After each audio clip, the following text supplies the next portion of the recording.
நான் வந்து உன் அச்சம் போக்கிடுவேன், உன் சோகம் உன் தாகம் தீர்த்திடுவேன், ஒன்றாகி உன்னோடு கவி பாடுவேன், என்றென்றும் சிரம் தாழ்த்தி உனை வாழ்த்துவேன்.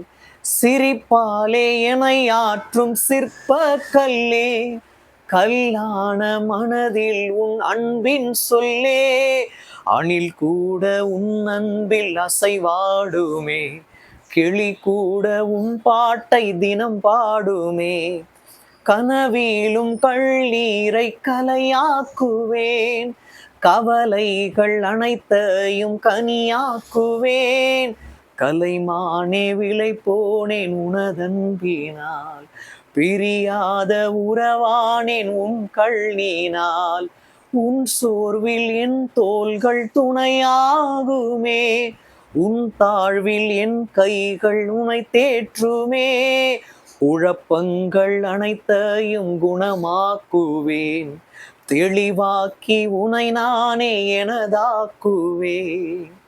பல ஆவிக்குரிய அர்த்தங்கள். இது வெறும் பாடல் அல்ல.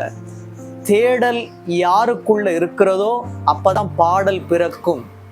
அதாவது காயங்கள் யாருக்குள்ள இருக்கிறதோ அவங்களுக்கு தான் தேவன் கவிதைகளை அள்ளி கொடுப்பார். கவிதை பாடல் இணையும் போது தேவன் உங்களோட ஆளுகை செய்வார். ஃபர்ஸ்ட்ல இருந்து நான் உங்களுக்கு சொல்றேன், தேவனே உள்ளாழங்களை உங்களுக்கு புரிய வைப்பார் என்று நான் விசுவாசிக்கிறேன். நீங்க பாருங்க, நான் வந்து உன் அச்சம் போக்கிடுவேன். அச்சமா இருக்கா? தேவன் வந்து நம்மளோட அச்சங்களை போக்கிடுவார். உன் சோகம் உன் தாகம் தீர்த்திடுவேன். இது தேவன் தரும் வாக்கு. நம்மளோட சோகம் நம்மளோட தாகத்தை தீர்க்க வேறு யாராலும் முடியாது, தேவனால் மட்டும்தான் முடியும். நான் வந்து உன் அச்சம் போக்கிடுவேன், உன் சோகம் உன் தாகம் தீர்த்திடுவேன், ஒன்றாகி உன்னோடு கவி பாடுவேன். அவர் இருக்கும் போது நம்ம பாடுது நம்மளா இருந்தா கூட ஆவியானவர் நம்ம மூலமா வெளிப்படுவார்.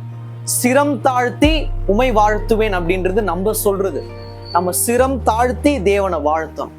அது மட்டும் இல்ல, சிரிப்பாலே என்னை ஆற்றும் சிற்பக்கல்லே, கல்லான மனதில் அன்பின் சொல்லே.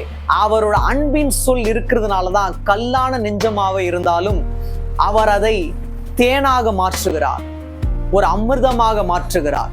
அன்பின் சொல் நம்மளுடைய இருதயத்தில் இருக்கணும். அதனாலதான் சிரிப்பாலே எனையாற்றும் சிற்பக்கல்லே, கல்லான மனதில் அன்பின் சொல்லே, அணில் கூட உன் அன்பில் அசைவாடுமே, கிளி கூட உன் பாட்டை தினம் பாடுமே. கிளி கூட அவரோட பாட்டை தினம் பாடும்.